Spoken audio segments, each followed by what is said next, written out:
Pattern type. Bullish. The rising window, commonly known in Western technical analysis as the gap up, is a bullish candlestick pattern indicating a potential continuation of the current uptrend.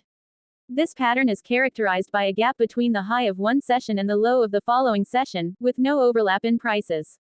The presence of this window or gap provides a strong indication of bullish sentiment in the market. What the pattern looks like. The rising window pattern consists of a candle, either bullish or bearish, followed by a gap where the next candle opens. A subsequent candle that opens above the high of the previous session, leaving a clear gap or window between the two sessions. It's essential that this window remains unfilled, meaning no trading activity should overlap into the gap area for the pattern to remain valid.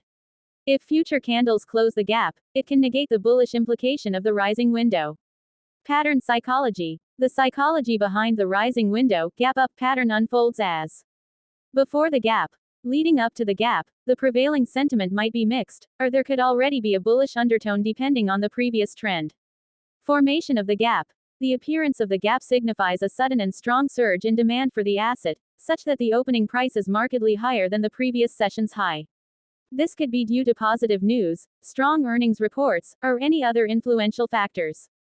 After the gap, if prices continue to rise or stay above the gap without filling it, it's an affirmation of strong bullish sentiment. However, if prices start to move back and fill the gap, it may indicate weakening bullish momentum.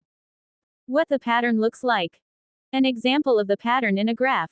The rising window serves as a visual representation of a period where supply and demand dynamics shifted heavily in favor of demand, causing a jump in price.